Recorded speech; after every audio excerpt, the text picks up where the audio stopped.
हरे कृष्णा।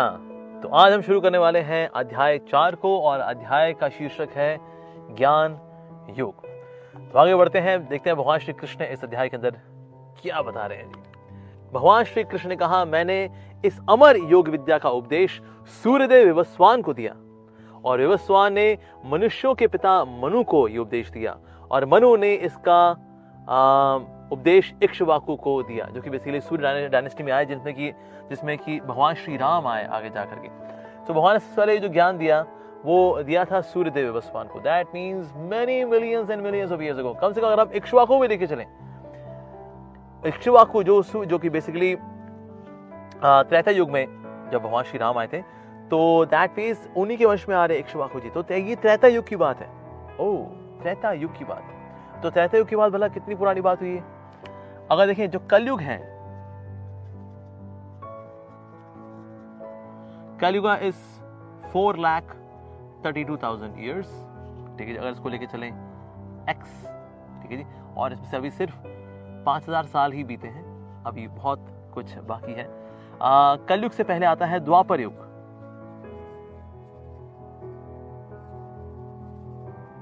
द्वापर युग होता है 2x, यानी कि इसका डबल। That means 8,64,000 years. ठीक है जी। उससे पहले आता है त्रेता युग।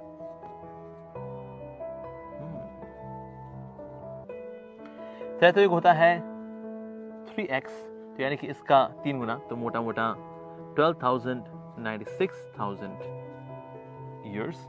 ओके। और जो सतयुग होता है वो होता है 4x, यानी कि इसका 4 गुना। That means 17,28,000 years. ठीक है जी।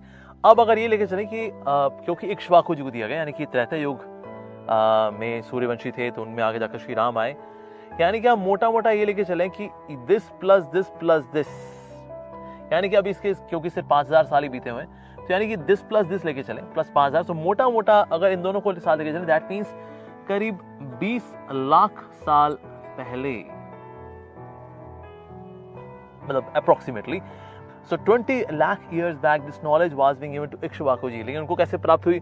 उनको मनु से प्राप्त हुई, और मनु कैसे प्राप्त हुई? उनको विवस्वान जी से प्राप्त हुई। विवस्वान कौन है? Vivasvan is currently a person who is holding the post of Suryadev. Basically Suryadev जो है, बेसिकली ये भी एक पोस्ट है, और में पुण्य अर्जित करके एक व्यक्ति ने जो वो पोस्ट हासिल की है for a certain duration of time, उनका नाम है विवस्वान जी। पर यस, क्योंकि ये काफी लंबा समय होता है, तो इसीलिए विवस्वान जी कोई नॉलेज भगवान श्री कृष्ण दी, क्योंकि ये राज विद्या है।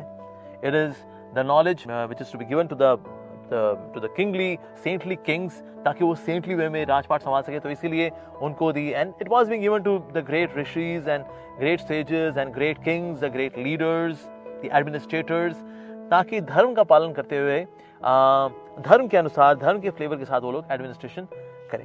ओके, तो अब हम आगे बढ़ते हैं।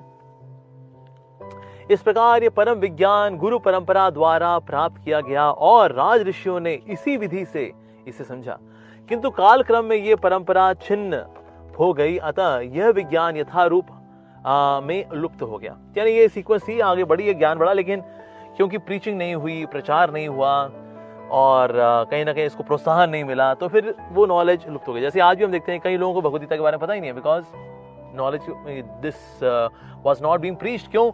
Well, it is just a mythological text, you know, तो भला माइथोलॉजी पढ़ के क्या करेंगे?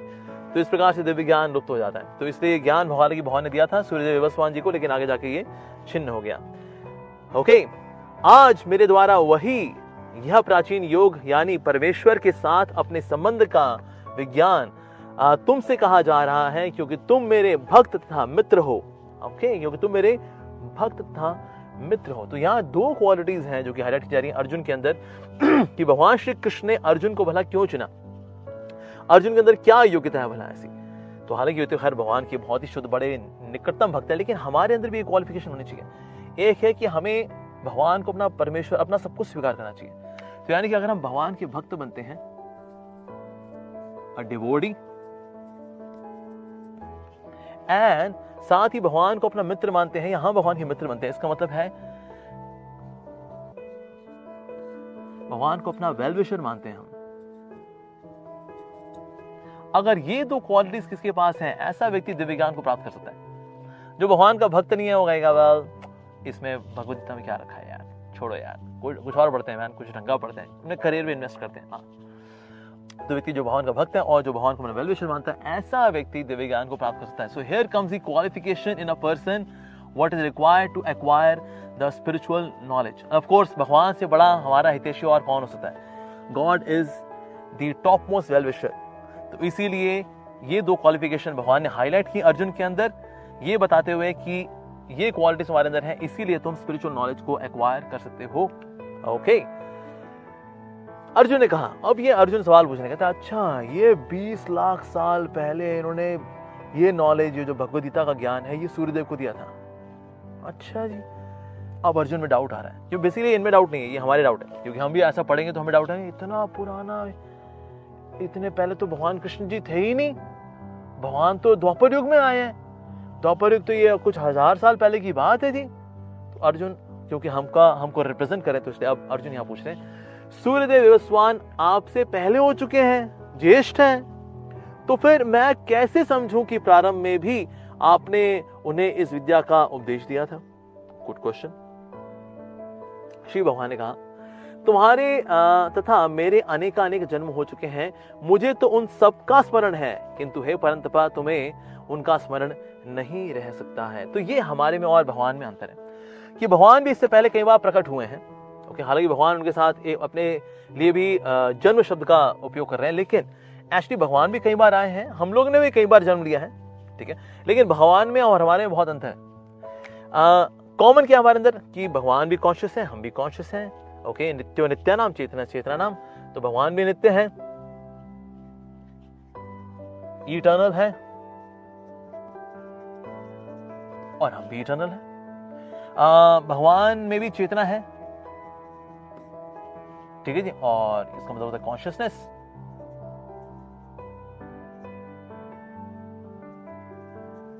और हमें भी कॉन्शियसनेस है, but he is supremely conscious, he also have some consciousness, he is also eternal and we are also eternal. तो भगवान में और हमें कुछ डाउट कॉमन भी है, लेकिन हमें और भगवान में अंतर भी है। भगवान और हमारे में क्या अंतर है, भगवान को सब कुछ याद रहता है, हम लोग भूल जाते हैं। हमने परसों क्या खाया था हम तो वो भूल जाते हैं, तो पिछला जन्म अरे वो कहाँ याद रहेगा, तो 100% भूल जाएंगे जी। सो इसीलिए भगवान को सब कुछ याद रहता है। साथ ही भगवान प्रकृति के 3 गुणों में नहीं है, he is not in the 3 modes of nature. Currently we are in the 3 modes of nature. भगवान जब यहाँ पर आते हैं, भगवान किसी कार्य को संपन्न करने के लिए आते हैं, then he goes back. He can also empower someone कि भाई ओके मेरा एक शाक्ता विश्व अवतार है, आप ये कार्य संपन्न करके आ जाइए, एंड दैट्स इट। भगवान को वो भी याद रहता है, लेकिन हम भूल जाते हैं, वी फॉरगेट भगवान। और हम यहाँ पर क्या प्रोजेक्ट निभाने नहीं आए, हमारा तो एक ही प्रोजेक्ट है कि भोग हो जाए, मजा हो जाए थोड़ा बहुत, बस दैट्स इट। माया भगवान को नहीं ढक सकती, लेकिन माया हमको ढक सकती है। तो ये हम में और भगवान में अंतर है। तो भगवान जो है उनको सब कुछ याद होता है, लेकिन हम लोग भूल जाते। तो इसीलिए भगवान कह रहे तुम्हारे कई जन्म हो, तुमको याद नहीं है, मेरे को सब याद है, मैंने कब किसको कब दिया था, क्या ज्ञान दिया था, मुझको याद है। ये तुम में और मुझे फर्क है, क्योंकि मैं भगवान हूं और तुम जीव हो, you are a living entity. यदि मैं अजन्मा तथा अविनाशी हूं और यदि मैं समस्त जीवों का स्वामी हूं, तो भी प्रत्येक युग में मैं अपने अनादि दिव्य रूप में प्रकट होता हूं। तो भगवान अजन्मा है और अविनाशी है। अब ये चीज भी हम में और उनमें कॉमन है, हम भी अजन्मा है एक्चुअली, यस, क्योंकि आत्मा क्या है, ये भी अनबॉर्न है। जिस तरह से भगवान अनबॉर्न है, वे आल्सो अनबॉर्न। भगवान भी अविनाशी है, दैट मीन्स अनडिस्ट्रक्टेबल है भगवान। उस तरह से हम भी इनडिस्ट्रक्टेबल हैं। तो ये हमें और भगवान में कॉमन है, नो डाउट। लेकिन फिर भी भगवान है। यद्यपि मैं समस्त जीवों का स्वामी हूं, लेकिन ये सब कॉमन होने के बावजूद भी भगवान सबके स्वामी हैं। तो भी प्रत्येक युग में मैं अपने अपने आदि दिव्य रूप में प्रकट होता हूं। तो भगवान अपने कई रूपों में प्रकट होते हैं। तो दैट मीन्स भगवान का जो रूप है वो दिव्य है वास्तव में। लेकिन हाँ, कई प्रकार के भगवान अवतार लेते हैं, जैसे कि हमने पहले सेशन में कवर किया था। There are many forms of incarnations जो कि भगवान लेते हैं to fulfil a certain purpose. लेकिन फिर भी उनका एक आदि रूप है, उनका एक ओरिजिनल फॉर्म है। जैसे अमिताभ बच्चन में प्ले द रोल ऑफ से शहनशाह, ही में प्ले द रोल ऑफ आज का अर्जुन, और मे बी बेताज बादशाह, और some other kind of role. लेकिन फिर भी वो एक उनकी ओरिजिनल आइडेंटिटी है that he is husband of Jaya Bhaduri Bachchan ji and he is father of Abhishek Bachchan, so he has that original identity as well. लेकिन हाँ, वो कहीं रोल करते हैं एक मूवी के अंदर लाइक दैट। इस तरह से भगवान भी रोल करने के लिए आते हैं और वो रोल अदा करते हैं, लेकिन फिर भी उनकी एक ओरिजिनल आइडेंटिटी है एज कृष्णा। गोविंदमादि पुरुषम तमहम भजामि। तो ब्रह्मा जी बोल रहे हैं गोविंद जो है वो आदि पुरुष है। मेनी अदर पुरुष एज वेल, लीला पुरुषोत्तम भी हैं और से प्रेम पुरुषोत्तम भी है। So that of course Prem Purushottam is Lord Chaitanya, he is God himself. But yes, original जो फॉर्म है भगवान की वो तो भगवान श्री कृष्ण के रूप में, भले वो मर्यादा पुरुषोत्तम के रूप में श्री राम के रूप में आए, या फिर दुष्ट दमन शक्ति लेकर के आए in the form of Parashuram ji, या फिर हिरण्यकशिपु को मारने के लिए नरसिंह भगवान के रूप में आए, but he has got his original form as Lord Shri Krishna as well. Okay, आगे बढ़ते हैं। So now comes the 4.7. तो ये बड़ा फेमस श्लोक है। यदा यदा ही धर्मस्य ग्लानिर्भवति भारत अभ्युत्थानम् अधर्मस्य तदात्मानं सृजाम्यहम्। हे भरतवंशी, जब भी और जहां भी धर्म का पतन होता है और अधर्म की प्रधानता होने लगती है, तब मैं अवतार लेता हूं। क्योंकि संसार में क्या है, ग्रेविटेशनल पुल है। ग्रेविटेशनल पुल क्या करता है, सब चीजों को नीचे खींचता है। तो धर्म को भी ना नीचे खींच देगा, पवित्रता को नीचे खींच देगा, दया को नीचे खींच देगा, तपस्या को नीचे खींच देगा। ग्रेविटेशनल पुल है। तो जैसे ही धर्म की हानि होती है, ओके, तो भगवान फिर से धर्म को इंस्पायर करने के लिए, उसको बढ़ाने के लिए फिर से भगवान अवतरित होते हैं। So that's the purpose of Lord's advent. Okay, भक्तों का उद्धार करने और दुष्टों का विनाश करने तथा धर्म को फिर से स्थापन करने के लिए हर युग में भगवान प्रकट होते हैं। तो भगवान ने यहाँ अपने बता रहे 3 प्रोजेक्ट है भगवान के आने के। भक्तों का उद्धार करना, ये जो भक्तों का उद्धार करना है, this is the primary purpose. Okay ji, दुष्टों का विनाश करना ये है, पर ये ना ये सेकेंडरी पर्पस है। एक्चुअली दुष्टों का नाश करने के लिए भगवान को खुद को आने की आवश्यकता नहीं है। भगवान ने वहां बाढ़ ला दी, यहाँ पर भूकंप आ गया, या मान लो वर्ल्ड वॉर हो गई, उसमें कई सारे दुष्ट वैसे ही मर जाते हैं, तो उसके लिए भगवान को आने की आवश्यकता नहीं है। लेकिन हाँ, ये जो कारण है ना, भक्तों का उद्धार, ये है भगवान अपने भक्तों की खुशी के लिए प्राइमरीली आते हैं। दुष्टों का नाश करने के लिए आते हैं। जैसे हिरण्यकशिपु को मारना, तो हिरण्यकशिपु मारना कोई मुश्किल बात नहीं है। ओके, नो डाउट इस बार जब नरसिंह भगवान आए थे तो उन्होंने अपनी गोद में लिटा करके उसको फाड़ दिया भगवान ने। पहली gastrointestinal surgery without anaesthesia, without operation theatre, operation successful, patient dead. तो दैट मींस दुष्टों को मारना भगवान के लिए कोई बड़ी बात नहीं है। इनफैक्ट एक बात तो हिरण्यकशिपु को भगवान ने खिंचा के थप्पड़ मारा और वो लेट गया, मर गया वो, मतलब फाड़ना फूड़ना भी नहीं पड़ा भगवान को। तो दुष्टों को मारना, हाँ, ये तो सेकेंडरी पर्पस है। ठीक है, ये भी कर लेंगे, जब आए तो ये काम भी कर लेते हैं। लेकिन प्राइमरी पर्पस होता है भक्तों का उद्धार करना, भक्तों से मिलना, भक्तों को पोषण देना। तो शबरी के बेर खाना, ये भगवान का प्राइमरी पर्पस है, क्योंकि वहां मेरी एक भक्त इंतजार कर रही है, भजन कर रही है। उनके गुरु ने बोला है, मतंग ऋषि ने, कि श्री राम यहाँ आएंगे। तो दैट मींस भक्तों से मिलने के लिए जाना, वो that's the primary purpose of the Lord.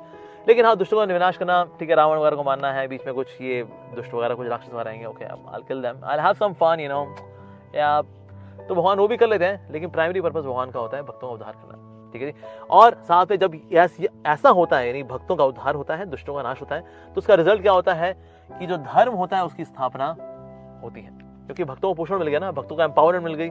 Yes, now the religion would rule everywhere. तो इस प्रकार से भगवान अपने आने का जो पर्पस है उसको यहां बता रहे हैं। हो गई, तो हम आगे बढ़ते हैं।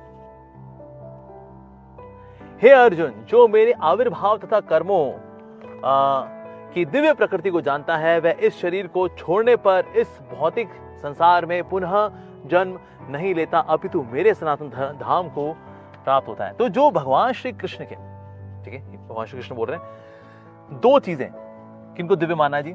एक तो है भगवान का प्राकट्य, भगवान किस तरह प्रकट होते हैं जी। जैसा अब जन्माष्टमी मनाई जाती है, लोग बोलते हैं ठीक, जन्म तो उनका भी हुआ, तभी तो बोलते हैं श्री कृष्ण जन्माष्टमी, यानी जन्म तो भगवान का भी हुआ है। नो डाउट ये टर्म जन्म लगा दिया था कि ओके भगवान ने जन्म लिया, लेकिन एक्चुअली देखा जाए भगवान ने जन्म कैसे लिया जी।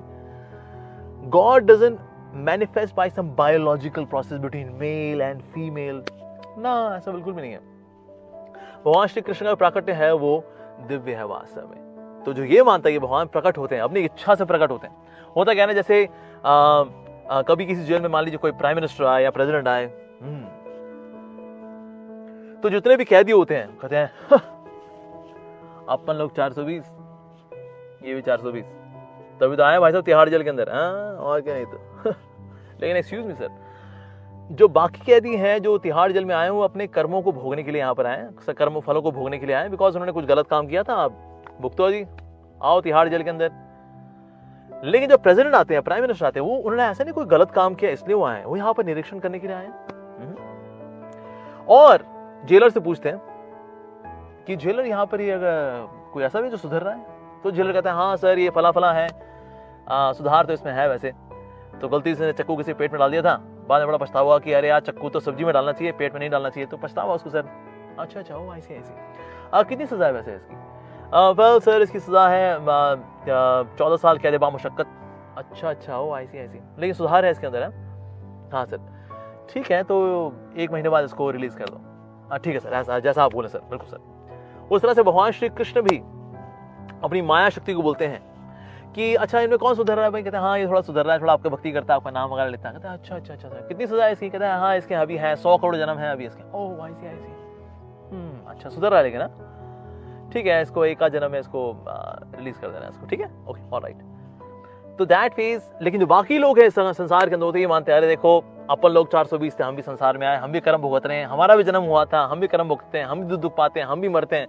तो भगवान भी जब आते हैं उनका भी जन्म होता है, वो भी अपने कर्मों के फल भोगते हैं, उसके बाद फिर वो भी मरते हैं। तो अपने जैसा मान लेते हैं जो कैदी होते हैं, वो प्राइम मिनिस्टर को, प्रेसिडेंट को वैसे ही मान लेते हैं। लेकिन एक्चुअली प्रेसिडेंट आया है यहाँ पर सबकी सजा कम कराने के लिए, राइट?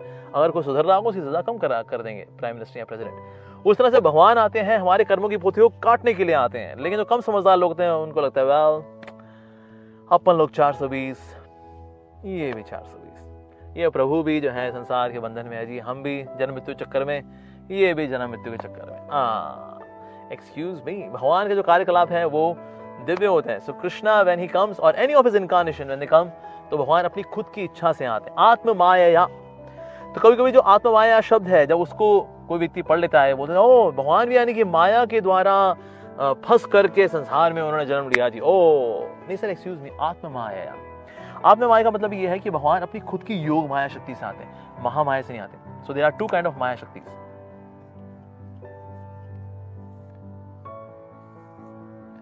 एक है योग माया यानी कि भगवान की स्पिरिचुअल एनर्जी, ठीक है जी। और ये है महामाया, महामाया जो कि इस संसार के अंदर है, जिसमें पूरा दुनिया आज घूमी हुई है, ठीक है जी। दैट्स महामाया, दैट्स मटीरियल, और मटीरियल होती है नेचर, ओके। मतलब दुनिया के अंदर लोगों को फंसाना, लोगों को उनके टेस्ट करना, उनकी परीक्षाएं लेना, ओके, भगवान को भुला देना, ये महामाया का ऐसा होता है। लेकिन योग माया का इसका बिल्कुल अपोजिट पर्पस है। It is she is spiritual in nature, और भगवान अपने स्पिरिचुअल नेचर के अनुसार जगत में आते हैं और फिर यहाँ आकर के लीला करते हैं।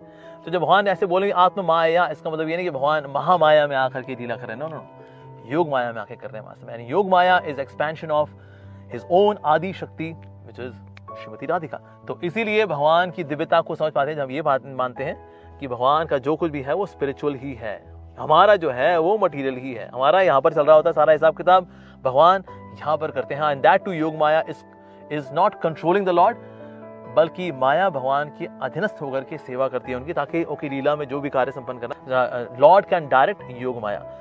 जो महामाया है ये हमें डायरेक्ट करती है, we can't direct Mahamaya. So that's the difference between God and us. Okay, बढ़ते हैं हम अब अगले श्लोक की ओर।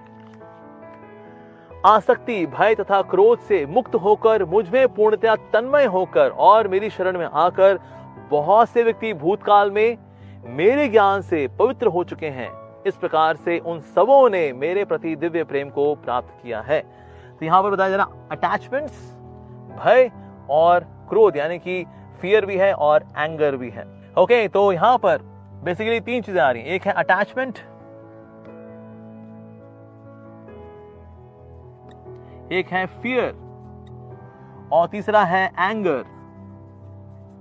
कौन करे वीतराग भय क्रोधा, बेसिकली वीत का मतलब होता है free from attachment, fear and anger. Attachment होती है प्रेजेंट की चीजों को लेकर के, मेरे आसपास जो भी चीजें हैं, मेरे घर गृहस्थी, मेरे सगे संबंधी, मेरा पैसा, मेरा ऐश्वर्य, मेरा धन दौलत, मेरा एसेट्स वगैरह, that's for the present. Fear होता है अबाउट द फ्यूचर, यस, हमारा क्या होगा, भविष्य में अगर पैसा नहीं रहा तो क्या होगा, हम भला भविष्य में कैसे देखभाल कर पाएंगे। So we are quite insecure about the future. Yes. और एंगर होता है या ग्रज होते हैं अबाउट द पास्ट। यार हमारे साथ ही होना था यार, कितना अन्याय हो हमारे साथ, हमें पता है ना। That's about the past. तो इसलिए पास्ट, प्रेजेंट, फ्यूचर, इन तीनों जो तीनों काल हैं, तीनों से रिलेटेड है अटैचमेंट, फियर एंड एंगर। जब तक प्रेजेंट में अटैचमेंट्स रहेंगी, फ्यूचर में फियर, फ्यूचर को लेकर फियर रहेगा, और पास्ट को लेकर ग्रजेस या एंगर रहेंगे, ऐसा व्यक्ति भगवान की शरण में जा नहीं पाता जी। और ऐसे में होता क्या, present is tense, future is also tense, past is also tense. इसलिए अंग्रेजी में बोलते हैं present tense, future tense, past tense, क्योंकि हमारा सब कुछ टेंस ही रहा है, because it was full of attachment, fear and anger. लेकिन इन तीनों से मुक्ति चाहिए हमें। यस, मुक्त होकर, मुझ में पूर्णतः तन्मय होकर के, यानी भगवान में संलग्न होकर के, उनकी सेवा में जाकर के, मेरी शरण में आकर के बहुत से व्यक्ति भूतकाल में मेरे ज्ञान से पवित्र हुए हैं। तो भगवान का जो ज्ञान है, भगवान से संबंधित जो ज्ञान है, हमें पवित्र करने वाला है। It is going to purify us. Yes, purify our hearts, purify our desires, our perspectives, our existence purify होते हैं, क्योंकि ये हमें कंटैमिनेट करते हैं। Attachments, fear and anger, they contaminate us, और इसलिए हम लोग टेंस जीवन जीते हैं, वर्तमान में भी, भविष्य में भी, और अतीत में भी, और अतीत को लेकर के भी। ओके, हम आगे बढ़ते हैं जी। जिस भाव से सारे लोग मेरी शरण ग्रहण करते हैं, उसी के अनुसार मैं उन्हें फल देता हूं। हे पार्थ, प्रत्येक व्यक्ति सही प्रकार से मेरे पथ का अनुगमन करते हैं या करता है। ये था माम प्रबद्यन्ते ताम से भजाम में हम। यस, तो जो भगवान की शरण में जिस भाव से आएगा, भगवान वैसे ही रेसिप्रोकेट करते हैं। कहते हैं हाँ भाई, आपको उतना ही चाहिए तो ठीक है, उतना दे दूंगा, और चाहिए और दूंगा, और चाहिए और दूंगा। तो जिस भाव, जितने आप भाव में आप समर्पण करेंगे अपने आप को, भगवान उसमें रेसिप्रोकेट करेंगे। If you want to surrender 10%, Krishna will reciprocate 10%. If you surrender yourself 50%, Krishna will also reciprocate 50%. In case you surrender 100%, Krishna will also reciprocate 100%. जिस भाव के साथ भगवान को अप्रोच करता है, भगवान अपने उसी भाव को प्रकट करते हैं। ही रिस्पॉन्ड्स अकॉर्डिंगली। जैसे कि भगवान को प्राप्त करने के लिए अक्सर जो कई अध्यात्मवादी होते हैं, देयर आर ऑन 3 प्लेटफॉर्म्स। जो सबसे निचला प्लेटफॉर्म है, दैट इज द ब्राह्मण प्लेटफॉर्म। ओके, ब्राह्मण प्लेटफॉर्म का मतलब होता है निराकार को मानना। ठीक है जी।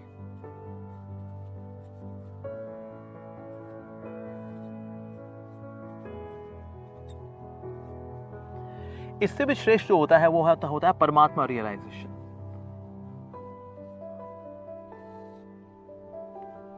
परमात्मा साक्षात्कार। ठीक है जी, जो कि भगवान का लोकलाइज्ड फॉर्म है, बेसिकली जो सबके हृदय में होता है।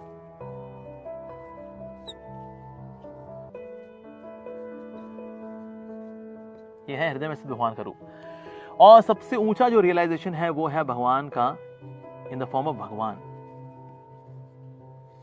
Okay, this is the top most realization, जो कि भगवान के धाम में जो भगवान के रूप है, बेसिकली जो उनका आदि रूप है।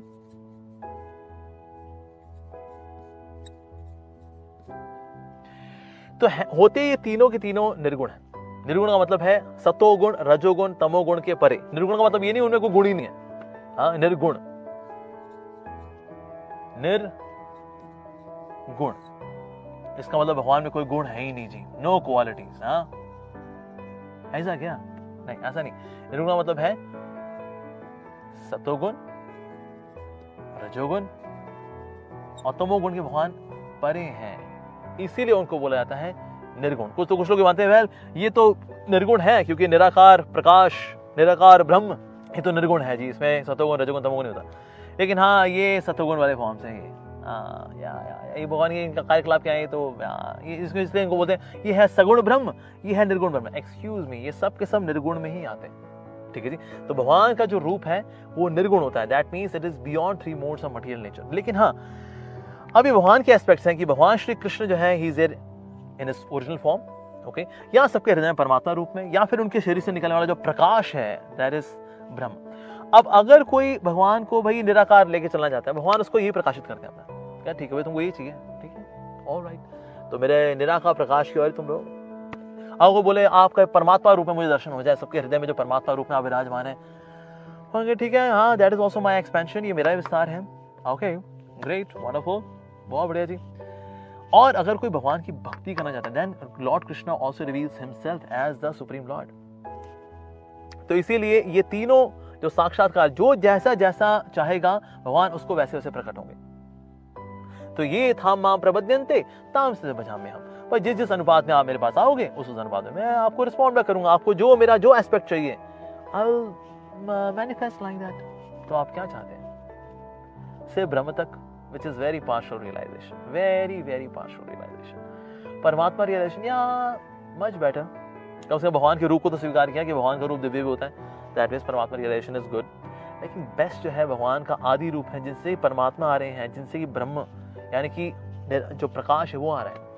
ऐसे क्या होता है, जैसे ये शब्द आता है ना ब्रह्म, बस भाई उस वक्त जितने भी निराकारवादी वो खुश रहते, बस निराकार निराकार निराकार निराकार। As soon as it comes the word Brahm, actually ब्रह्म के और ही मीनिंग्स हैं। ब्रह्म का मतलब और एक तो हो गया निराकार प्रकाश हो गया, एक इसका मतलब ये भी होता है जो वास्तव में प्रकृति के तीन गुणों के परे है, यानी कि निर्गुण है, उसको भी बोला जाता है ब्रह्म। तो ये भी है। साथ ही इसका मतलब है एक अमृत, जो आध्यात्मिक नेचर में अमृतमय है, that is known as Brahma. Even आत्मा भी है, क्योंकि वो भी निर्गुण है इन ओरिजिनल कॉन्स्टिट्यूशन, इसलिए कभी कभी आत्मा के लिए भी इस्तेमाल होता है ब्रह्म। लेकिन इसका मतलब ये नहीं कि आत्मा जो है वो भगवान होगी, नहीं नहीं नहीं। इसलिए दो शब्द आते हैं शास्त्रों के अंदर, एक आता है ब्रह्म, एक है पर ब्रह्म। और भगवान के लिए इस्तेमाल होता है पर ब्रह्म, because he is Par, that means he is the supreme Lord actually. पर ये भी ब्रह्म है in the sense he is also beyond three modes of material nature, and he is personification of amrit, immortality. तो जो मृत्यु के परे है, एक और मीनिंग जो ब्रह्म का है, जो जन्म मृत्यु के परे है।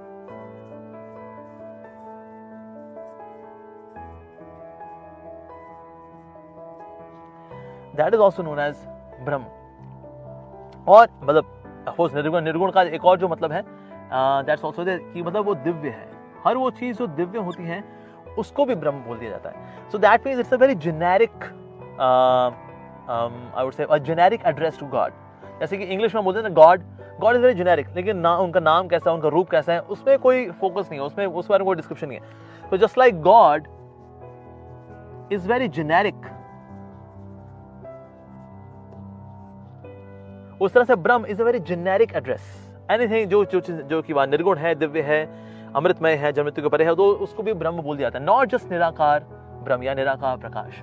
तो इससे कभी कभी ब्रह्म को लेकर के लोग कंफ्यूज होते हैं। Reason being this is a common term used because Brahm का एक्चुअल मीनिंग है बृहत। बृहत मीन्स ग्रेट।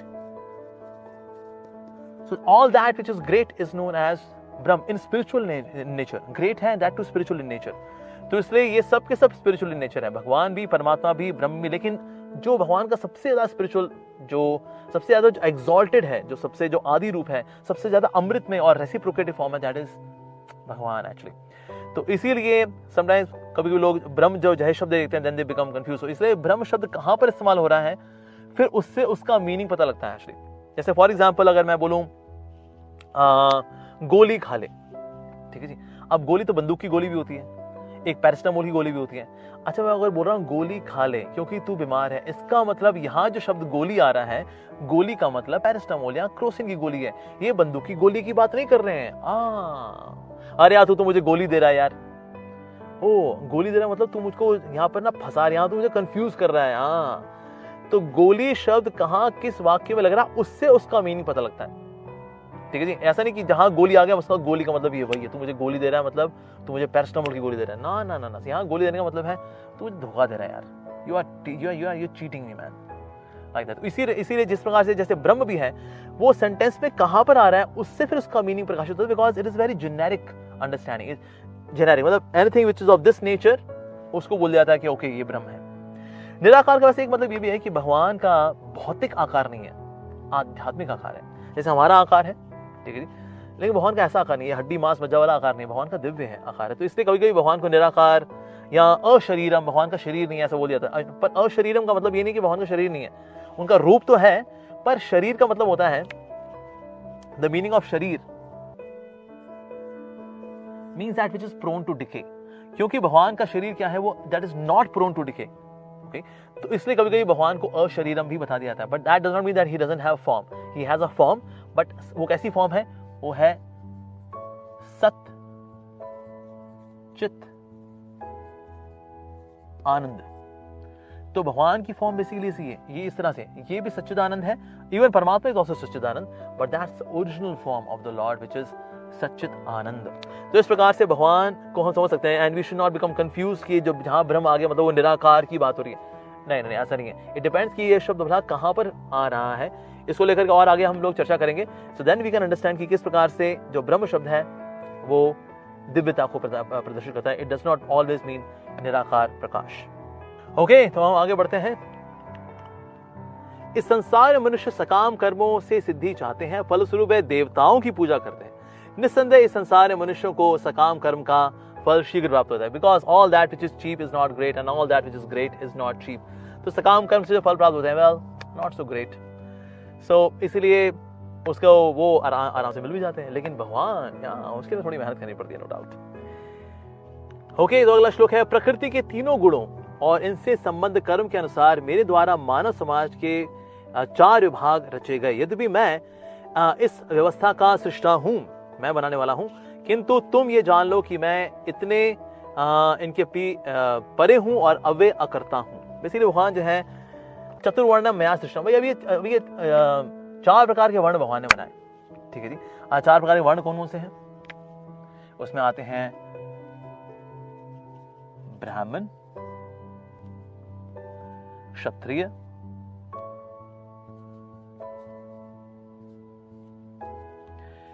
वैश्य और शूद्र। ठीक है जी। जो ब्राह्मण होते हैं, those they are in mode of goodness, they are in passion. ये होते हैं पैशन प्लस इग्नोरेंस, और ये होते हैं इग्नोरेंस में या तमोगुण में। ओके, ये इस प्रकार से 4 गुणों का विभाजन हुआ हुआ, so that is one can choose one's profession. तो जो ब्राह्मण्स होते हैं, they live on charity, they impose taxes, they live on profit, they are because ये मर्केंटाइल क्लास है, तो that means they live on profit and they live on salary. Okay, अब जो शूद्र है, दे लिव ऑन सैलरी। वैश्य जो है वो प्रॉफिट भी जीता है, because mercantile class, business class, ये टैक्सेस पे और ये चैरिटी के ऊपर। तो इवन इनके व्यवसाय भी उसी हिसाब से बनाए गए। ऑफ कोर्स अब जैसे ही आता है ना, तो आता है ओ वर्ण व्यवस्था आपकी यहाँ, ये कास्ट सिस्टम, ओहो।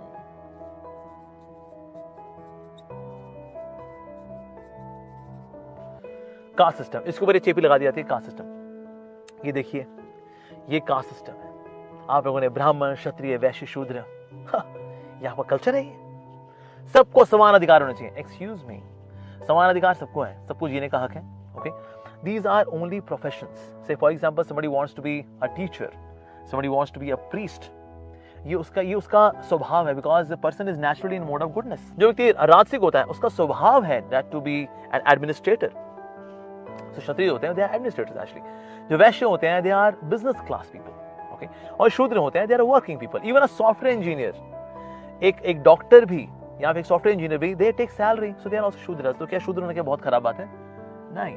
हुआ कहना बेसिकली ये एक रॉन्ग नैरेटिव दे देगा कि शूद्र मतलब ओए शूद्र तूने छू लिया, अरे अरे मुझे स्नान करना पड़ेगा। ये सब नौटंकीबाजी दिखा दी गई और इसके ऊपर ये स्टिकर लगा दिया गया, this is caste system. But actually caste system is the wrong word for them. ये एक्चुअली क्या है, ये बेसिकली ये वर्ण सिस्टम है। वर्ण का मतलब होता है that means you choose your profession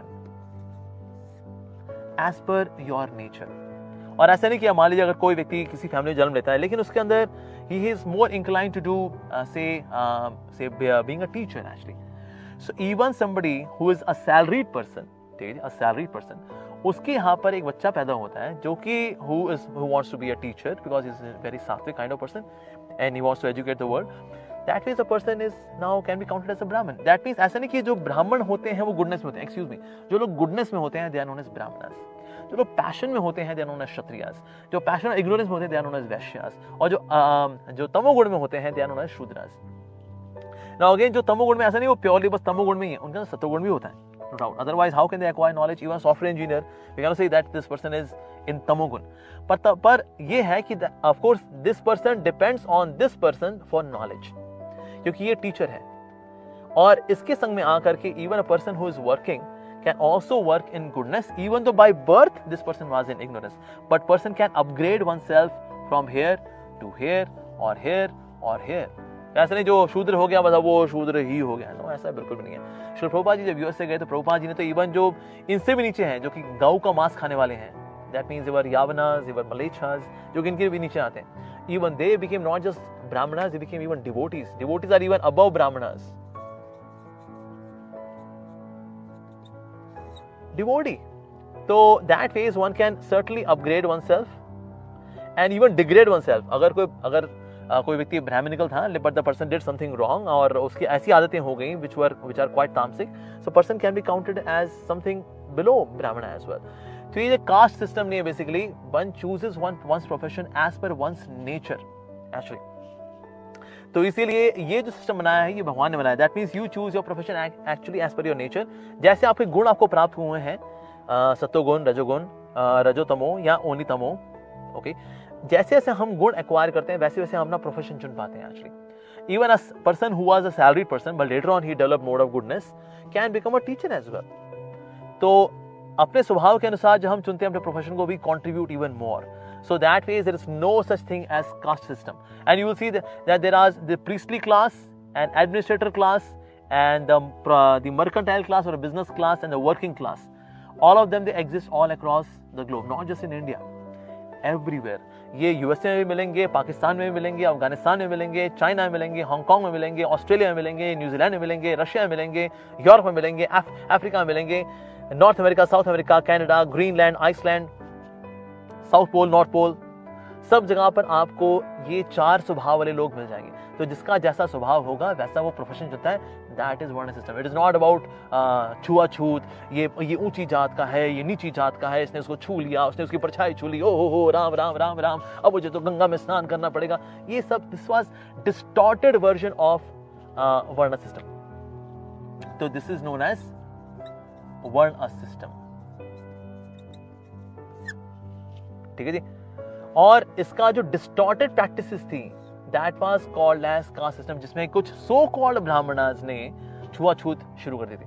so chhuachhut is not part of the system. I repeat, chhuachhut is not part of the system which is created by God. ये बहुत ही ज्यादा बनाया गया. तो इसीलिए the distorted version of varna system is caste system. पर यही हाईलाइट हो गया तो इसके ऊपर चेपी लगा दी गई, लो जी कास्ट सिस्टम. अपने स्वभाव के अनुसार अपना प्रोफेशन चुनिए. That is what has been highlighted in this verse. Okay, अब बढ़ते हैं हम अगले श्लोक की ओर. मुझ पर किसी कर्म का प्रभाव नहीं पड़ता, न ही मैं कर्म फल में की कामना करता हूँ. जो मेरे संबंध में इस सत्य को जानता है वह कभी भी कर्मों के पाश में नहीं बंधता. जो ये मानता है भाई भगवान नहीं बंधते, भाई भगवान तो दिव्य हैं. अच्छा ओके, तो तू भी नहीं बंधेगा फिर. माया छोड़ दे इसको, क्योंकि मेरे दिव्य स्वभाव को जानता है. So that means we should know that God is transcendental. प्राचीन काल में समस्त मुक्त आत्माओं ने मेरे दिव्य प्रकृति को जान करके ही कर्म किया. अतः तुम्हें चाहिए कि उनके पद चिन्हों का अनुसरण करते हुए अपने कर्तव्य का पालन करो. यस. तो जैसे पहले महान जीवात्माओं ने किया वैसे करेंगे, फॉलो करेंगे, then we will be safe. अपने नए तरीके ढूंढेंगे फंस जाएंगे. सो जैसे पहले किया ना मुक्त आत्माओं ने, जो just follow the path, you will be delivered, you will also become मुक्त आत्मा. कर्म क्या है और अकर्म क्या है इसे निश्चित करने के लिए बुद्धिमान व्यक्ति भी मोहग्रस्त हो जाते हैं. अतएव मैं तुमको बताऊंगा कि कर्म क्या है, जिसे जानकर तुम सारे अशुभ से मुक्त हो सकोगे. तो ये बड़ी कंफ्यूजन रहती है, भाई क्या है ये कर्म की बारीकियों को समझना अत्यंत कठिन है. अतः मनुष्य को चाहिए कि वह ये ठीक से जाने कि कर्म क्या है, विकर्म क्या है और अकर्म क्या है. ओके, तो क्या होता है कर्म, विकर्म और अकर्म. ठीक है जी. कर्म का मतलब होता है ऐसे कर्म जो कि आप शास्त्रों के अनुसार करते हैं, मोटे मोटा पुण्य. ठीक है जी. अगर आप विकर्म करते हैं यानी कि ऐसे कार्य जो कि शास्त्र में निहित नहीं है, तो वो कहलाते हैं पाप. यस. और एक और भी वो है अकर्म, विच इज एक्चुअली भक्ति. ऐसे कार्य जो कि भगवान को समर्पित होते हैं, दैट इज नोन एज भक्ति. तो बेसिकली हमें अकर्म करना चाहिए, क्योंकि ये दोनों के केस में ना देयर इज कार्मिक मैट्रिक्स।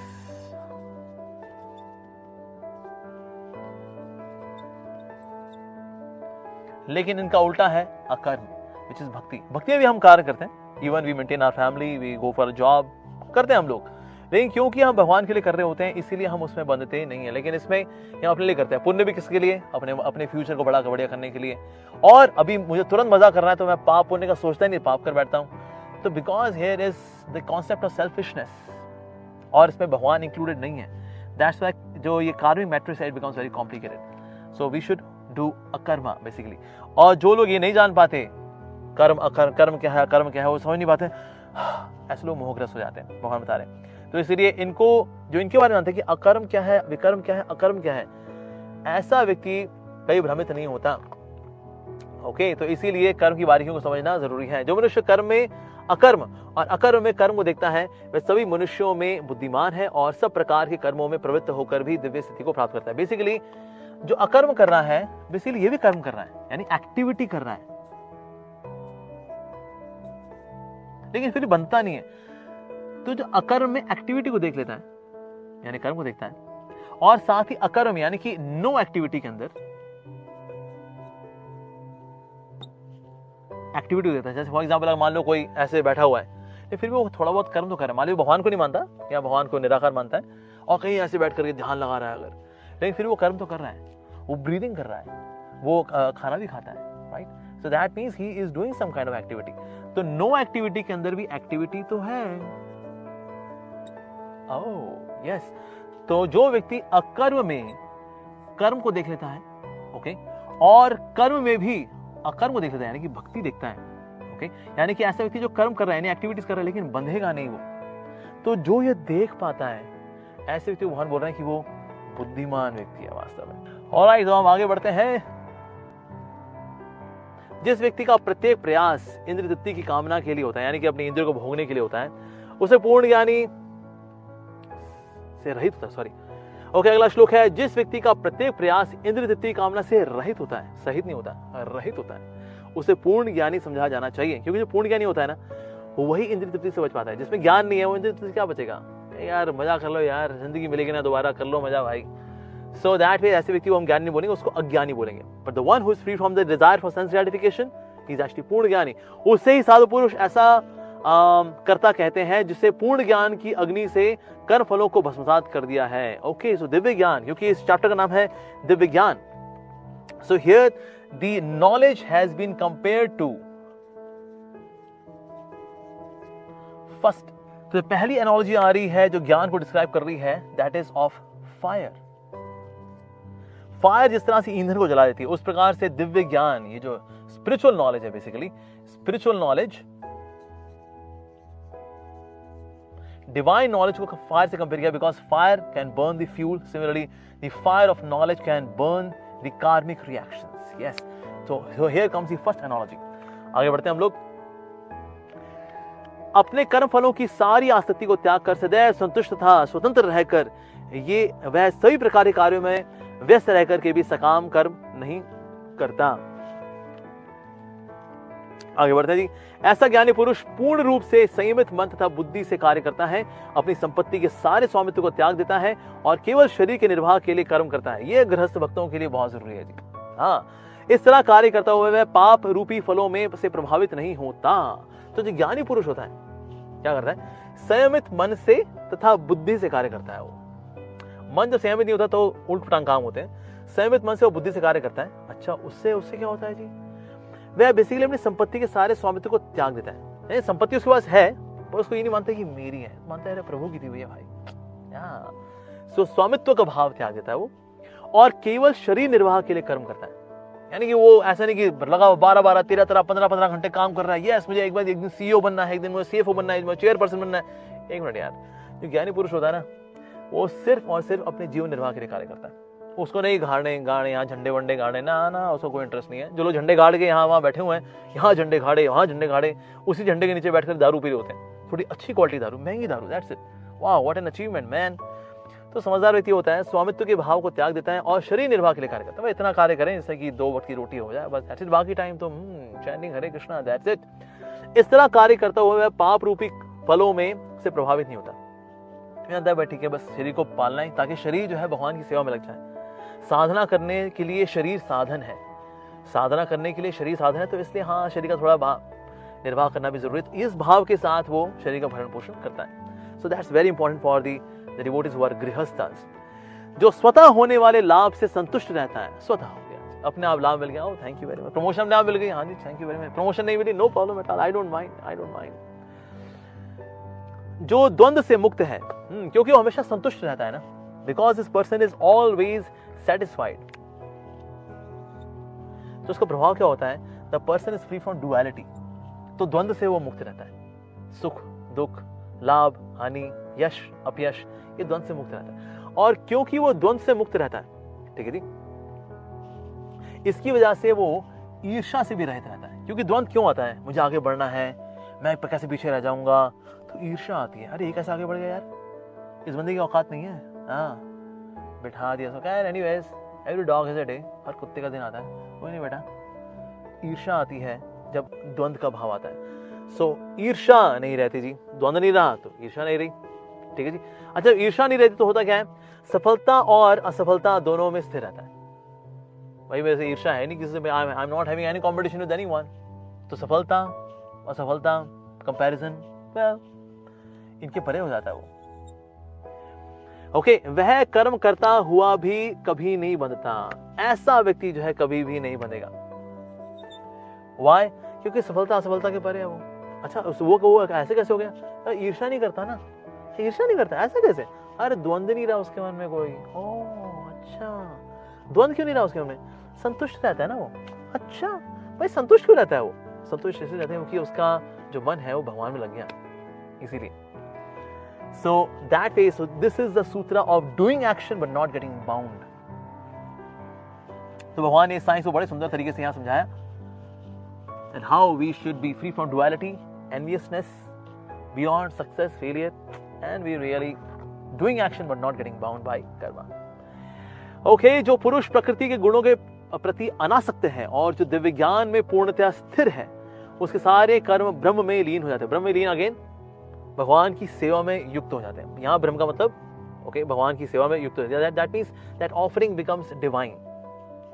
जो पुरुष प्रकृति गुणों के प्रति अनासक्त है, बेसिकली ये सतो रजो तमो के परे ऐसा व्यक्ति। जो व्यक्ति कृष्ण भावना में पूर्णतः लीन रहता है, उसे अपने आध्यात्मिक कर्मों के योगदान के कारण अवश्य ही भगवत धाम की प्राप्ति होती है, क्योंकि उसमें हवन आध्यात्मिक होता है और हवि भी आध्यात्मिक होता है। ओके, अब यहाँ पर देखें, ब्रह्मार्पणम ब्रह्म हवि ब्रह्माग्नो ब्रह्मणा हुतम ब्रह्मैव तेन गंतव्यम ब्रह्म कर्मा समाधिना। अब इसमें ब्रह्म बार बार आ रहा है, लेकिन ब्रह्म का कहाँ पर किस चीज के लिए इस्तेमाल हो रहा है वो यहाँ देखना पड़ेगा। वो कभी ऑफरिंग के लिए इस्तेमाल हो रहा है, जैसे यहाँ लिखा है हवि, कभी हवन के लिए इस्तेमाल हो रहा है, ठीक है जी, तो कभी भगवत धाम के लिए इस्तेमाल हो रहा है। तो कब कहाँ पर सेम ब्रह्म शब्द किसके लिए इस्तेमाल हो रहा है, that we are able to understand by taking the words of the acharyas. सो इसीलिए तब इसका हम असली मीनिंग समझ पाते हैं। पर यहाँ पर क्योंकि सबके सब दिव्य हैं, चाहे वो भगवत धाम हो या फिर ऐसा हवन हो या फिर ऐसा हवि यानी कि ऑफरिंग हो, ये सब के सब ट्रांसेंडेंटल हैं, दिव्य हैं, निर्गुण हैं और हमें अमृत का आस्वादन कराने वाले हैं। तो इसीलिए सबको ब्रह्म की तरह के लिए यहाँ पर काउंट कर दिया। सो ब्रह्म ब्रह्म ब्रह्म ब्रह्म लाइक दैट। ब्रह्म का ब्रह्म यहाँ इतना भ्रमित नहीं हो रखा, ओ माय गॉड इतने सारे ब्रह्म हो गए, ओ माय गॉड ये तो टंग ट्विस्टर हो गया भाई। उसको हम राइट कॉन्टेक्स्ट में लेके चलेंगे, it's very easy to understand. और उसके लिए प्रभुपाद जी ने बहुत ही सुंदर ट्रांसलेशन दी है। अगर कोई इसको सही कॉन्टेक्स्ट में समझाएगा, कौन समझाएगा, जो भगवान का शुद्ध भक्त है, जैसे श्रील प्रभुपाद जी। कुछ योगी विभिन्न प्रकार के यज्ञों द्वारा देवताओं की भली भांति पूजा करते हैं और कुछ परब्रह्म रूपी अग्नि में आहुति डालते हैं। सो बेसिकली कुछ लोग यज्ञ करते हैं तो उसमें दान वगैरह करते हैं। So there are two things. एक है अपने पोजेशंस को देना और एक है खुद को देना, ऑफरिंग वन सेल्फ, यानी कि खुद को दे देना। अब खुद को देने का मतलब ये नहीं कि मैं अब कहीं अग्नि में अपने आप को डाल दूंगा और फिर यज्ञ में जाकर फिर मैं एक हो जाऊंगा, नहीं, ऐसा नहीं है। इट इज जस्ट दैट मैंने अपना मन, वाणी, बुद्धि, विचार, अपना सर्वस्व जो है भगवान को अब समर्पित कर दिया है उनकी सेवा में। That is giving one self. Possessions यानी कि खुद को नहीं देता ऐसा व्यक्ति, लेकिन हाँ कहता है भाई हमसे दान ले लो, आप दान हम दे देंगे, हाँ नहीं खुद को नहीं देंगे, हाँ. So basically this is a less surrendered stage of life. This is more surrendered. ये व्यक्ति कह रहा है यार possessions क्या है, possessions में क्या दूंगा प्रभु, जो मेरे पास है वो आप ही का तो दिया हुआ है, तो मैं आपको क्या दूंगा. But the person who is giving possessions, he is also surrendered, but he is less surrendered. But the one who is giving oneself, जो खुद को दे दे, he is more surrendered. ठीक है जी. तो इसी संदर्भ में आता है कि इनमें से कुछ विशुद्ध ब्रह्मचारी श्रवण आदि क्रिया द्वारा इंद्रियों को मन की नियंत्रण रूपी अग्नि में स्वाहा कर देते हैं. ओके, श्रवण करता है, कौन करता है? विशुद्ध ब्रह्मचारी. और दूसरे लोग नियमित गृहस्थ इंद्रिय विषयों को इंद्रियों की अग्नि में स्वाहा कर देते हैं. तो एक बात तो ये आ गई कि okay, giving one's possessions and then giving one's self. जिस तरह से ये प्रोग्रेस इस तरह से चलती है, शुरू में व्यक्ति अपने पोजेशंस को दे पाता है और फिर खुद को दे पाता है. पहले मेरा क्या है उसको दे पाता है, उसके बाद फिर मैं को भी सेवा में दे पाता है. पहले मेरा सेवा में देगा, ठीक है जी, थोड़ा दान कर देंगे, थोड़ा लक्ष्मी वगैरह कुछ दे देंगे, ओके, बट हम खुद को नहीं देंगे, खुद को नहीं देंगे. जैसे वेस्ट में ऐसा देखा जाता है कि वेस्ट में लोग अक्सर पोजेशंस दे देंगे, they may give some donations and all that, लेकिन खुद को नहीं दे पाते. ओके, I give my life in service of God. Okay, और देंगे भी तो फिर थोड़ा को सैलरी वाली ऑफ कोर्स लेंगे अगर if they give completely themselves. नहीं, पहले व्यक्ति मेरा को दे पाता है, फिर उसका मैं को दे पाता है. मैं को दे पाना बड़ा कठिन है, पर मैं को भला कौन लोग दे पाते हैं? एक्चुअली तो यहां बताया जा रहा है जो विशुद्ध ब्रह्मचारी हैं वो असल में मैं को देते हैं. ओके, सो ये जो क्वालिटी है ये basically this belongs to the brahmacharis.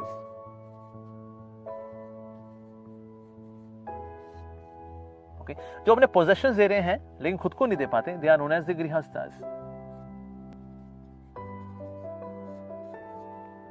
Alright, तो ब्रह्मचारी भला खुद को कैसे दे पाता है? रीजन भी, अब वो भगवान के बारे में श्रवण करता है, श्रवण करके ही is doing that yajna, that's it. तो ब्रह्मचारी है, he learns by hearing.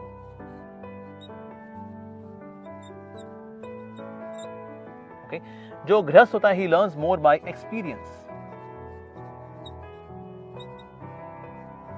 Experience करने के बाद उसको पता लग जाता है यार ये बहुत ही अनुभव तो बड़ा ऊटपटांग रहा है यार, संसार में हमने सोचा था खूब मजा मजा करेंगे, ओह, फिर ऐसा व्यक्ति गृहस्थ आश्रम में देख लेता है वेल दिक्कतें तो हैं. And then finally he also experience से सीखने के बाद he also comes to hearing. यानी कि ऐसा व्यक्ति अब आता है वानप्रस्थ आश्रम के अंदर. वानप्रस्थ आश्रम में again he also does the same thing which is hearing and then he learns. So few lessons he learns by experience and then few lessons he learns by hearing. And that's known as the वानप्रस्थ आश्रम. जो experience में सीखने वाला है ये है गृहस्थ लाइफ.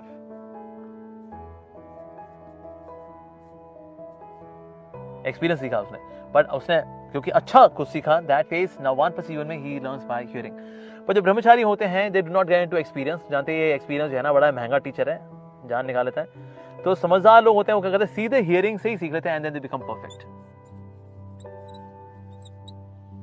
लेकिन जो व्यक्ति एक्सपीरियंस सीखता नहीं, सुन के नहीं सीखना चाहता, तो फाइनली उसको experience and finally hearing and then he would also become perfect, like that. तो इसलिए भगवान इस बात को यहां समझा रहे हैं that in the beginning one gives one's only possessions, पर लेकिन जो ज्यादा सरेंडर है he gives one's very self. Okay, तो हम आगे बढ़ते हैं जी.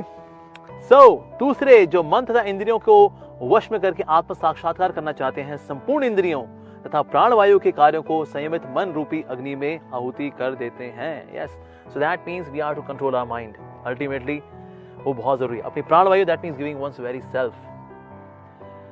कठोर व्रत अंगीकार करके कुछ लोग अपनी संपत्ति का त्याग करके, कुछ कठिन तपस्या द्वारा, कुछ अष्टांग योग पद्धति के द्वारा, अभ्यास द्वारा अथवा दिव्य ज्ञान में उन्नति करने के लिए वेदों के अध्ययन द्वारा प्रबुद्ध बनते हैं. सो these are various ways people take to become perfect. अन्य लोग भी हैं जो समाधि में रहने के लिए श्वास को रोके रहते हैं, यानी अष्टांग योग के जो फॉलोअर्स हैं, like they do pranayama, not just for good health, not just to get rid of problems, but for yoga. वे अपान में प्राण को और प्राण में अपान को रोकने का अभ्यास करते हैं और अंत में प्राण अपान को रोककर समाधि में रहते हैं. अन्य योगी कम भोजन करके प्राण की प्राण में ही आहुति देते हैं. तो बेसिकली अष्टांग योग की विधि है जो कि कलयुग में प्रैक्टिकल नहीं है एक आम व्यक्ति के लिए, पर भगवान बता रहे कि हाँ ये भी करते हैं लोग. In Satyuga people used to do this, और इसके माध्यम से वो परफेक्ट होते थे.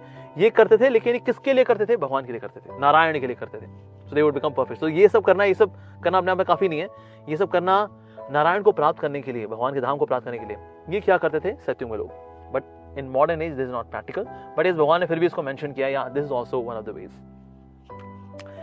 ये सभी यज्ञ करने वाले यज्ञों का अर्थ जानने के कारण पाप कर्मों से मुक्त हो जाते हैं और यज्ञों के फल रूपी अमृत को चक्कर परम दिव्य आकाश की ओर बढ़ते हैं। दिव्य आकाश मतलब ये नहीं सिर्फ आकाश, it means spiritual sky where there are spiritual planets, तो वहां की ओर बढ़ जाते हैं बेसिकली। हे कुरुश्रेष्ठ, जब यज्ञ के बिना मनुष्य इस लोक में या इस जीवन में ही सुखपूर्वक नहीं रह सकता, तो फिर अगले जन्म का तो कहना है क्या भाई। इस जन्म में अगर आप खुश हो रहे हैं ना, then you have to do some यज्ञ बाबा, then you will get all the prosperity, जैसे हमने पिछले चैप्टर में डिस्कस किया था। तो जब इस जन्म की भाई खुशी नहीं रह पाएगा, अगले जन्म तो भूल ही जाओ। तो इसलिए यज्ञ तो हम व्यक्ति को करना पड़ेगा। दैट मीन्स यज्ञ जो कलयुग में है प्रैक्टिकल, दैट इज हरि नाम संकीर्तन यज्ञ। या ओके, ये विभिन्न प्रकार के यज्ञ वेद सम्मत हैं। हाँ जी, ऐसा नहीं ये जो स्वाहा स्वाहा करके जो मतलब जो भी यज्ञ हो रहे हैं, चाहे हरिनाम संकीर्तन यज्ञ हो या स्वाहा स्वाहा वाला यज्ञ हो, ये कोई बैठा था बंदा उसने निकाल देना, ये सारी वेद सम्मत हैं, ये शास्त्रों में दिए गए हैं, they are the words of God. और ये सभी विभिन्न प्रकार के कर्मों से उत्पन्न है, इन्हें इस रूप में ही जानने पर तुम मुक्त हो जाओगे। वंडरफुल। हे परंतपा, द्रव्य यज्ञ से ज्ञान यज्ञ श्रेष्ठ है, यानी स्वाहा स्वाहा वाला जो यज्ञ है इससे श्रेष्ठ है ज्ञान यज्ञ, यानी कि ज्ञान को प्राप्त करना। ये भी यज्ञ है, जो दिव्य वाणी है इसको कानों में लेना, ये यज्ञ कुंड हो गया आपका, और यहाँ आप स्वीकार कर रहे हैं। सो जो ज्ञान यज्ञ है इस श्रेष्ठ देन द्रव्य यज्ञ। स्वाहा स्वाहा। ओके, हे पार्थ, अंतोदगत्वा सारे कर्म यज्ञों का अवसान दिव्य ज्ञान में होता है। तो बोला स्वाहा स्वाहा करके होता क्या? स्वाहा स्वाहा करके होता क्या? हमने कर्म फलों को अर्पित करे होते हैं, राइट। जैसे मैंने कोई यज्ञ ऑर्गेनाइज किया, मैंने किसी को बुलाया और यज्ञ किया, या हरिनाम संकीर्तन यज्ञ हो गया। हम यज्ञ में क्या करते हैं? यज्ञ में हम जो आहुति देते हैं, when we give ourselves which is the best way, अगर हम कुछ आहुति देते हैं, अगर हम अपने कर्म फलों को अर्पित करते हैं, उससे हमारे कर्म शुद्ध होते हैं। कर्म शुद्ध होता है तो उससे हमारा अस्तित्व शुद्ध होता है। हमारा अस्तित्व शुद्ध होता है तो इसमें हमारी बुद्धि भी शुद्ध होती है। जब बुद्धि शुद्ध होती है तो ना ज्ञान समझ में आता है, अदरवाइज ज्ञान समझ में नहीं आता। लोग किताब खोलते हैं, उसमें सो जाते हैं, उसमें उसी में लार गिर रही होती है उनकी। अरे भाई भगवत गीता समझ आ रही, कहता है पता नहीं यार ये क्या चल क्या रहा है भाई। अरे क्यों? अभी बुद्धि शुद्ध नहीं हुई है। बुद्धि क्यों नहीं शुद्ध हुई? बिकॉज अस्तित्व शुद्ध नहीं हुआ। अस्तित्व क्यों शुद्ध नहीं हुआ? बिकॉज कर्मों के फल शुद्ध नहीं हुए। कर्मों के फल क्यों नहीं शुद्ध हुए? आहुति दी नहीं कभी, इसलिए व्यक्ति पहले कर्मयोग का पालन करता है, उसके बाद फिर वो ज्ञान में आ पाता है। सो द्रव्य यज्ञ से श्रेष्ठ है ज्ञान यज्ञ। हे पार्थ, अंतोदगत्वा सारे कर्म फलों का अवसान है दिव्य ज्ञान को प्राप्त करना। अच्छा, तो दिव्य ज्ञान कैसे प्राप्त हो जाएगा जी? एक यूनिवर्सिटी है क्या? मतलब कहाँ जाना पड़ेगा इसके लिए? क्या करना पड़ेगा भला हमको? हाँ, तो यहाँ फिर बहुत बता रहे, तद्विधि प्रणिपातेन परिप्रश्नेन सेवया उपदिक्षन्ति ते ज्ञानम ज्ञान सत्वदर्शिनः।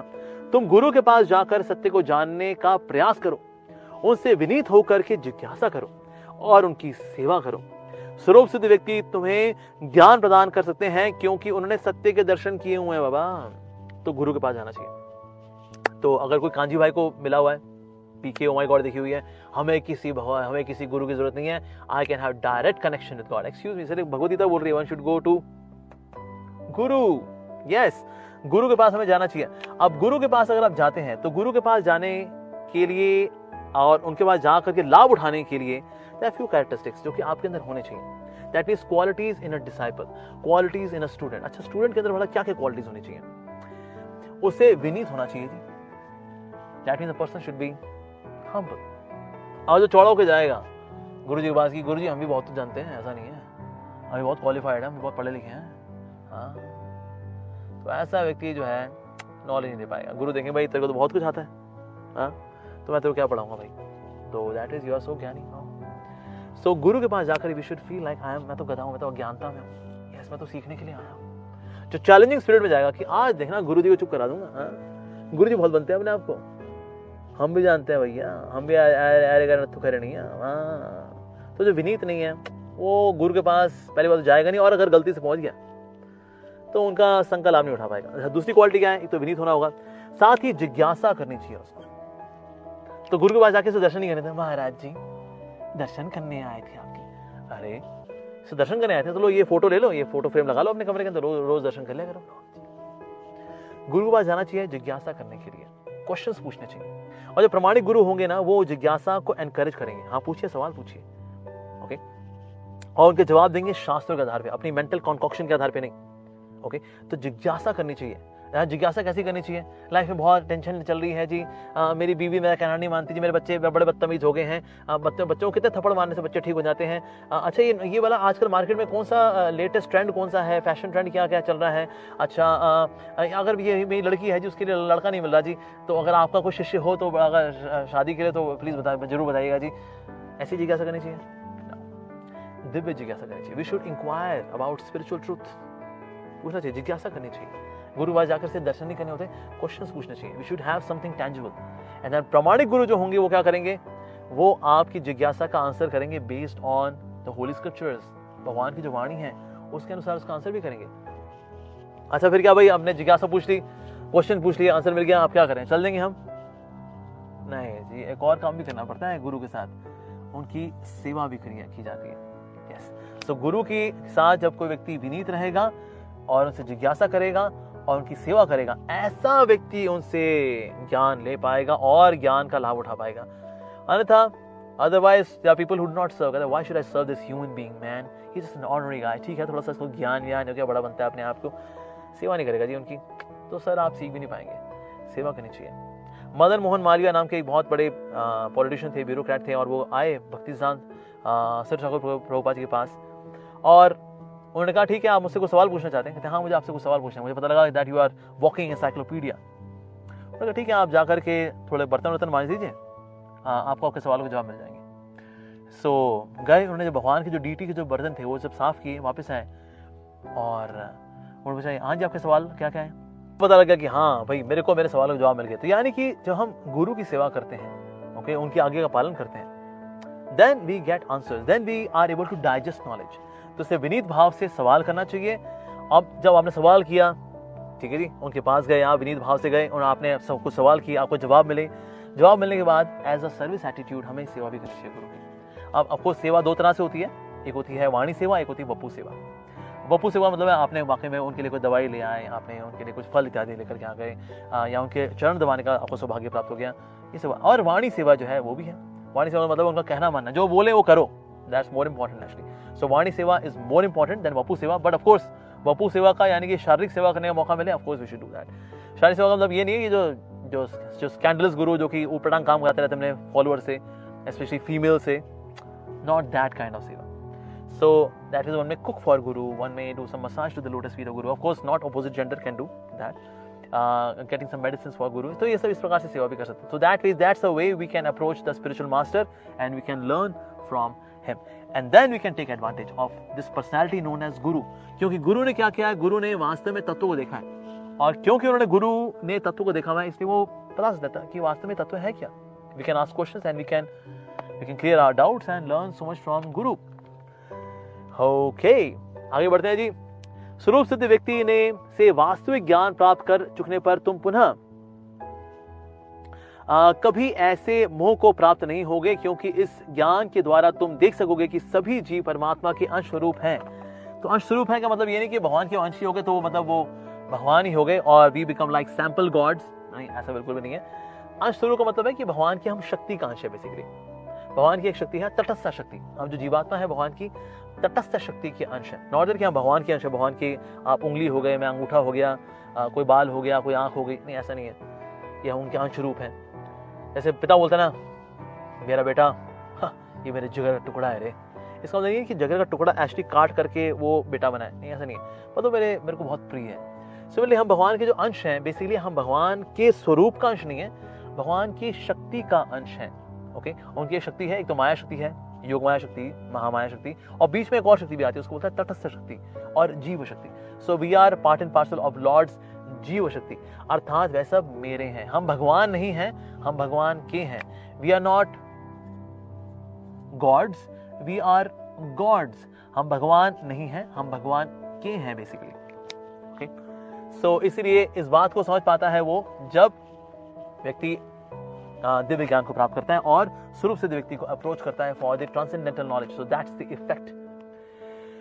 ओके, यदि तुम्हें समस्त पापियों में भी सर्वाधिक पापी समझा जाए तो भी तुम दिव्य ज्ञान रूपी नाव में स्थित होकर दुख सागर को पार कर सकते हो. तो दिव्य ज्ञान क्या है? दिव्य ज्ञान यहाँ पर नाव के साथ भी कंपेयर कर लिया गया. तो पहला था that the knowledge, divine knowledge was compared to fire. Second is it is compared to now, that means boat. Boat में जिस तरह से हम लोग समुद्र को पार कर लेते हैं, उस प्रकार से संसार के समुद्र को, भव सागर को हम पार कर सकते हैं by having the boat of transcendental knowledge. So that's the second analogy given, the second graphical description of the nature of knowledge. जैसे प्रज्वलित अग्नि ईंधन को भस्म कर देती है, उसी तरह से अर्जुन ज्ञान रूपी अग्नि भौतिक कर्मों के समस्त कर्मों फलों को जला देती है. So it has been compared with fire. इस संसार में दिव्य ज्ञान के समान कुछ भी उदात्त या तथा शुद्ध नहीं. ऐसा ज्ञान समस्त योग का परिपक्व फल है. जितने भी समस्त योग वगैरह उससे बेसिकली हमें होना चाहिए. We should receive transcendental knowledge, दिव्य ज्ञान. पापी पेट का सवाल, sir only knowledge of course we receive. पापी पेट का सवाल ओनली नॉलेज वो जरूरी है, लेकिन सोचना बस वही जरूरी है. एक्सक्यूज मी, वो नॉलेज से पापी पेट का सवाल तो हो जाएगा साहब, लेकिन भवसागर पार नहीं कर पाएंगे. इसलिए कई लोग हैं दे आर सो लर्नड, उन्होंने पीएचडी की हुई है, ओह माय गॉड, लेकिन डिवाइन नॉलेज नहीं ली उन्होंने. तो ऐसे में क्या होता है, PhD, परमानेंट हेड डैमेज. ओ ऐसा क्यों होगा सर आपके साथ? सर हमने डिवाइन नॉलेज कभी ली नहीं. तो इससे डिवाइन नॉलेज को भी लेना बहुत ज्यादा जरूरी है. And that is it is compare to boat. और इससे ज्यादा शुद्ध और कुछ नहीं है. This divine knowledge which connects us to God, जो भगवान की सेवा में हमें युक्त कर दे, भगवान से हमारी प्रीति बढ़ा दे. Nothing is as pure as that knowledge. So we should spend time to get that knowledge. Read it, hear it, ask questions. We should do that. जो श्रद्धालु दिव्य ज्ञान में समर्पित हैं और जिसने इंद्रियों को वश में कर लिया है, वह इस ज्ञान को प्राप्त करने का अधिकारी है और इसे प्राप्त करते ही वह तुरंत आध्यात्मिक शांति को प्राप्त होता है. Yes. तो ये जाना पड़ेगा जी, दिव्य ज्ञान एक तो श्रद्धालु होना चाहिए. This person should be faithful. जो श्रद्धालु दिव्य ज्ञान में समर्पित हैं, उससे क्या होता है, इंद्रियों को वश में कर पाते हैं. वो इंद्रियों को वश में करना और श्रद्धालु होना, these two are very important qualifications to receive knowledge. श्रद्धालु नहीं है, आएगा नहीं नॉलेज प्राप्त करने के लिए. मान लो श्रद्धालु हुआ लेकिन इंद्रियां उसके वश में नहीं है, तो किताब खोल ही नहीं पाएगा. उसका सोचेगा यार कुछ और कर लूं, कुछ मजा वाला कर लूं, कुछ खेल लूं, कुछ देख लूं, मैं मूवी देख लूं, नेटफ्लिक्स खोल लूं, अमेजॉन प्राइम वीडियोस खोल लूं, यूट्यूब खोल लूं. अरे सर इंद्रियों को थोड़ा वश में करो भाई, दिव्य ज्ञान चाहिए ना, तो उसके लिए तपस्या करनी पड़ती है. So that means a person should be faithful. So श्रद्धा भी होनी चाहिए और साथ में उसकी इंद्रियां भी उसके वश में होनी चाहिए. And then the person can take advantage, full on advantage of transcendental knowledge. Okay, किंतु जो अज्ञानी तथा श्रद्धा विहीन व्यक्ति शास्त्रों में संदेह करते हैं, भगवत भावनामृत नहीं प्राप्त करते, अपितु नीचे गिर जाते हैं. संशयात्मा के लिए ना तो इस लोक में और ना ही परलोक में कोई सुख है. कौन कौन है? अज्ञानी और श्रद्धाविहीन व्यक्ति. कहते क्या शास्त्र क्या है जी, है एक इंसान था, उसने पोथी लिख दी कोई, तुम उसको मान रहे हो, ये श्रद्धाविहीन आदमी है और अज्ञानी आदमी है. ऐसे व्यक्ति के साथ होगा क्या भला? ऐसे व्यक्ति अल्टीमेटली ऐसे लोग गिर जाते हैं, they fall down. They will always have संशय. उनको संशय रहेगा, पता नहीं ये प्रभु सही कर रहे हैं, पता नहीं भगवान है नहीं है. They are always doubtful. जैसे एक व्यक्ति है, उनका नाम है हेरोल्ड कुश्नर. उन्होंने एक बुक लिखी, why bad things happen to good people. अच्छे लोगों के साथ बुरा क्यों होता है. He was a priest, he was a rabbi in a church. और उनके बेटे को प्रोजेरिया हुआ. प्रोजेरिया की वजह से उनकी बेटी की डेथ हुई. ही वाज डाउटफुल कि पता नहीं भगवान है नहीं है, लेकिन बाइबल में लिखा है, नहीं बाइबल में लिखा है that God is all merciful. Second, God is all knowing, सब कुछ जानने वाले भगवान. And he is all powerful, यानी भगवान सबसे अधिक शक्तिशाली हैं. अब पहले तो वे बताया करते थे that God is all merciful, he is all knowing and all powerful. पर जब उनकी बेटी की डेथ हुई प्रोजेरिया से, तो उनको लगा यार इनमें से ना कोई एक क्वालिटी भगवान में नहीं होनी चाहिए. बिकेम संशय आत्मा, इनमें से कोई एक क्वालिटी नहीं होनी चाहिए. If God is all powerful and is all knowing, then maybe he is not all powerful. भगवान अगर सबसे ज्यादा मर्सीफुल भी है, गॉड इज ऑल मर्सीफुल, और ऑल नोइंग भी है, maybe is not all powerful. दम नहीं है भगवान के अंदर कि मेरे बच्चे को बचा सकते हैं, ताकत ही नहीं थी इनके अंदर. और अगर वो ऑल मर्सीफुल भी हैं और ऑल पावरफुल भी हैं, फिर ऑल नोइंग नहीं है. उनको पता नहीं है यार जिसको मार रहे हो, अरे आपके खुद के भक्त का बच्चा है वो, क्या है यार, may be he is not all knowing. और हो सकता है वो ऑल पावरफुल भी हो और वो ऑल नोइंग भी हो, सब कुछ जानते हो, लेकिन और मर्सीफुल नहीं है. दया नहीं आपके अंदर. एक बच्चे कैसे जान ले लिया आपने, दया नहीं आपके अंदर. तो ना एक क्वालिटी ना भगवान में मिसिंग होनी चाहिए. Although Bible mentions that God is all merciful, all knowing and all powerful, but God may have any two of the qualities but not all of them. The person became Sanshaya Atma. Yes. संशय आत्मा के साथ क्या होता है? well, संशय आत्मा को ना तो इस लोक में सुख मिलता है ना उसको परलोक में सुख मिलता है, because this person is having doubt. तो ऐसे व्यक्ति को जाना चाहिए और एक शुद्ध व्यक्ति से जो वाकई में ज्ञान में स्थित है उसे मिलना चाहिए, then receive the right perspective about the divine knowledge. So जो व्यक्ति अपने कर्म फलों का परित्याग करते हुए भक्ति करता है और जिसके संशय दिव्य ज्ञान द्वारा विनष्ट हो चुके हैं, वही वास्तव में आत्मपरायण है। हे धनंजय, वह कर्मों के बंधन में नहीं बनता। तो कर्म फलों का परित्याग करना है और साथ ही दिव्य ज्ञान को प्राप्त करना। भगवान ने अब यहाँ कंक्लूड किया है। ओके, अर्जुन वाज कंफ्यूज कि ना क्या karma, that means action, and knowledge can go together? Yes, of course. When karmas are dedicated as service to God and knowledge as is acquired so that one can become detached from material world and attached to the Lord, ये knowledge प्राप्त करता है जब वो, ऐसा व्यक्ति आत्मपरायण हो जाता है। That means this person becomes well settled, self settled. Yes, done. तो हे संजय, हे धनंजय, वह कर्मों के बंधन में नहीं बंधता। Wow, that's really wonderful. अतएव तुम्हारे हृदय में अज्ञान के कारण जो संशय उठे हैं उन्हें ज्ञान रूपी शस्त्र से काट डालो। हे भारत, तुम योग से समन्वित होकर के खड़े हो जाओ और युद्ध करो। तो तुम्हारे में जो अज्ञानता है उसको काटेगा क्या? शस्त्र काटेंगे जी। तो जो शास्त्र है वो ही शस्त्र है। So here knowledge has been compared to weapon.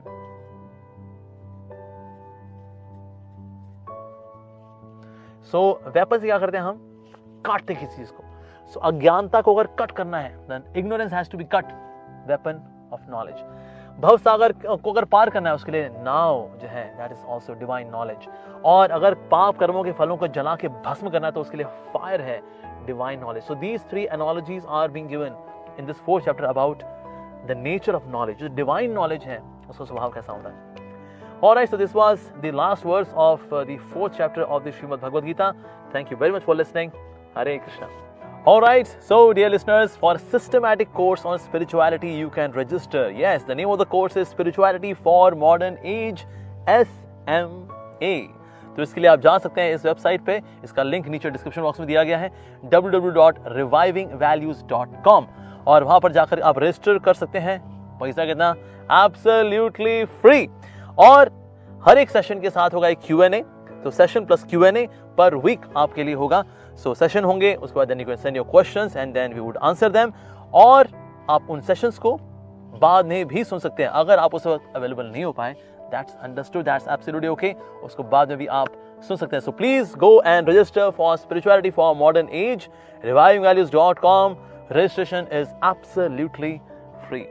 Hare Krishna. So see you there.